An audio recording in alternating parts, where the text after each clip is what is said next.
Welcome back, everybody, to another Behind the Product series here. We're introducing the Killshot Classic. This is kind of like a normal Killshot, but a little more stripped down, real basic. That way we can adjust the price and make it more fitting. We can offer more basic functionality. So if you're just trying to get your old Tri-5 to run, you drug it out of the weeds or what have you not, you try and put a little fuel injection on it, this is probably a little more for you. If you got a stock motor, a very mild motor, and you just want it to bolt up and do everything it needs to do easier without all the extra stuff that's offered in our Killshot, even though that is very easy, this is even more easy. And, it looks kind of almost the same, except for it says Classic on it. The wiring harness is a little more stripped down. We're still using the same ECU, but with a whole different firmware package. Still the same handheld, a little bit different firmware.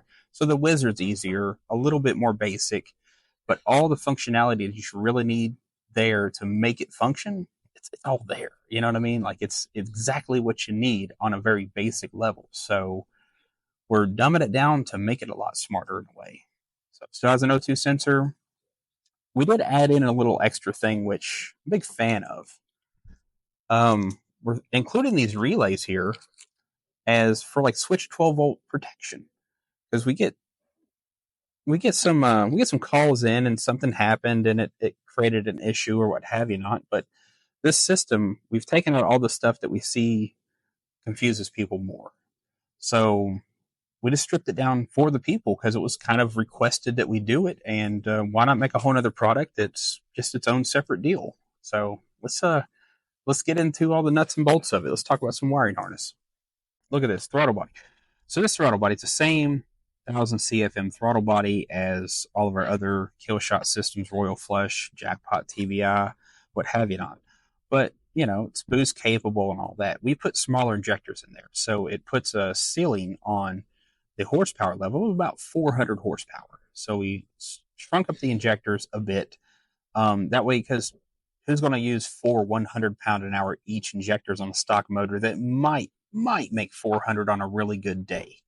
So we didn't change too much other than that. The body construction, it's still the same. We did laser etch Classic on there, and actually deeper than normal too. So that's in there. You still in and out with fuel wherever you want each corner of it. So this could be in or out, or just deadhead against it, or flow it through, however you want to do it. So still the same stainless linkage. Still got the blockable boost reference port for your supercharge applications. It still has the normal ported vacuum over here for if you're running a vacuum advance. But this thing right here, why not, right? Smaller injectors limit the horsepower because we're doing it for the basic applications. We just want to simplify this process to where it's not too much for people as it goes. Because some people, they just want something basic. They're carburetor people. They don't have a strong interest in doing this too much. Also, we added a couple extra holes over here on the base flange. You can see right here, these are drilled and tapped for different combinations of throttle brackets or loose levers or what have you not, depending on what combination you're doing, just to add that in. And, we didn't change anything weird with the linkage, but it's still just smooth application because it actually rides on needle bearings in here too. There's a couple bearings pressed in there. It keeps it real smooth. Some of the other competitors out there, they'll kind of bunch up a little bit right here. It's real firm, and then it gives. That's just a lot of friction. So we lowered that friction down quite a lot. So that's just the throttle body. A little bit of changes, nothing too crazy. Let's talk about the next thing here, which is got some home shopping network vibes here. But the Killshot's still the same aluminum cast housing. It does really good for heat. Little heat sink action back here. Nothing too wild. It's still the same ECU. We did add some extra stuff in here, which we'll have to release when the time is appropriate. But nevertheless, this is the newest version of the Killshot ECU.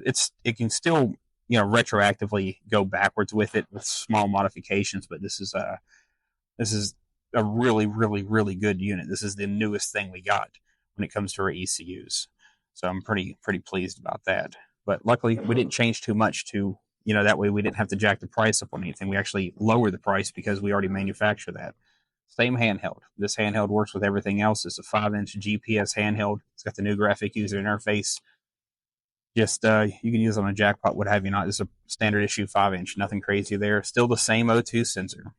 We didn't change anything on that. We still get a pretty high quality O2 sensor. It does say Asus that is laser etched there, but this is just a Bosch LSU 4.9 5 wire. So it's a dual cell, planar style O2 sensor, actually. So pretty tough stuff there. We got a wiring harness. This is where we get into the big changes other than the injector sizes. Our wiring harness, we took some stuff out. So we got this fiberglass jacketed, silicone impregnated, awesome sleeving, this good high temperature stuff. Um, so let's see, let's get this uncoiled. All right, let's just go around it right here. Check that out. We got two fuses, one for the primary, one for the main relay, one for the fuel pump relay, and they're actually two different sizes. It should be like a 30 and a 20 or what have you not. But yeah, so a 30 and a 20. One's just for the main relay, one's for the fuel pump relay. We divvied that out on our modern harnesses just in case your fuel pump goes bad, over amps, pops a fuse. It doesn't blow the main fuse. You just lose your fuel pump instead of everything, which, as you know, spiking voltages and weird stuff like that's damaging to ECUs. Same PIA and PIB connector, same PIC connector for the throttle body. Nothing wild there. The wiring, big fat 12-volt battery. This is a fatter wire than normal. This is actually quite a bit thicker. Looks very, I mean, that might be 10 gauge wire. It's wild. But fuel pump, still the same size. Ground wire, it's also beefier in this one too. And we still got the same switch 12 volt. The switch 12 volt, this is a thing because as you guys know, I run the tech world back there. The ignition key.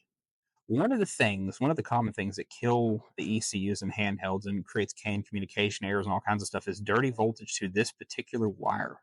So with the Killshot Classic, I had the engineers make me up a little quickie pigtail with a relay and some good explanations on what the wires do right here. So we got this one goes to the battery, this one's a ground, this one right here, this one is your ignition key, and two ECU ignition keys. So this hook this to whatever dirty, nasty voltage you got that's your switch 12 volt source. It'll trigger the relay and then send good, clean power to this wire right here. So it's actually going to mitigate the risk of, destroying the CAN communication chip in the handheld, causing you need to call us and get a warranty. So small investment for the people just to help make all these signals cleaner, clean up the voltage. I really like this. It'll make my job easier, honestly, and end result for our end users much happier as well because just wiring in that basic relay and having them labeled appropriately, it's going to help a lot of folks out with this adventure. So we got the TAC output. You can run your tachometer, normal stuff. We did strip out all the extra IOs on this, so we just kept it to a minimum. And it's not even, we're not, I don't think it's actually more expensive to make it this way, but it's easier for the end user on this more basic system. So TAC out, no worries there. Fuel level, this one right here, it's going to run to your fuel level sensor.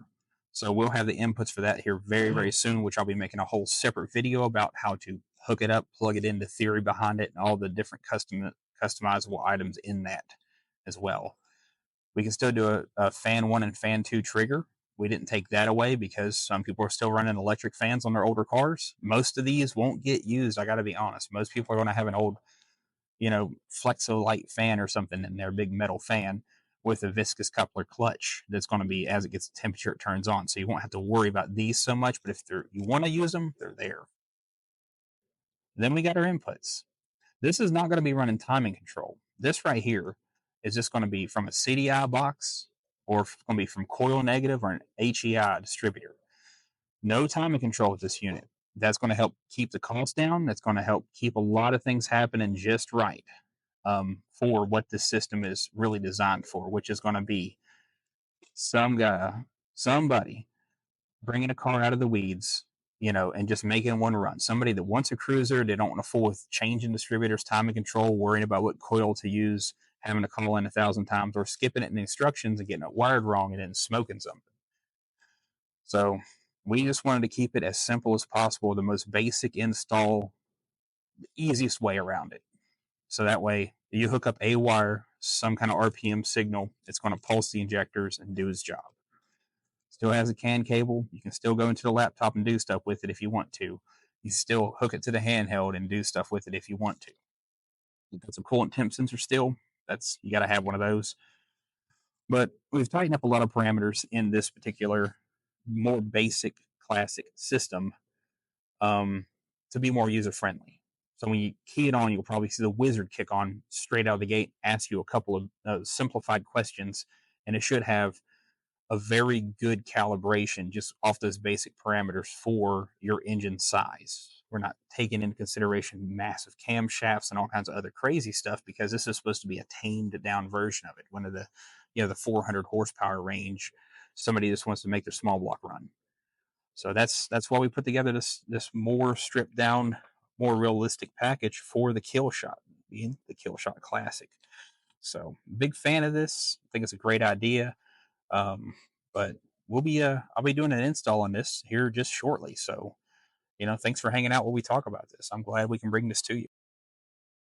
So even with this little relay right here, this was just a thing that was asked of us. The more stripped down version of a kill shot with all the less complexities and all that jazz. The more stripped down harness. People are just asking us. We're doing this for the people, and that's it keeps you warm at night, I guess you could say. But I'm happy we can make this product, develop the product, engineer it, do all the testing and all that so we can put it out on the market for the people that don't want to have all that extra stuff. They just want the basics that work good so that, we can offer the best system to you as it goes that's, really going to help fulfill the market a little bit more. Because you don't need to buy a big system if you don't need it. We want to make it price appropriate for people. So we'll keep doing it for the people. You keep making suggestions, and I'll keep making these videos. Hopefully explains enough to you about what's going on, and hopefully install videos go well. So thank you very much. Come back and see me.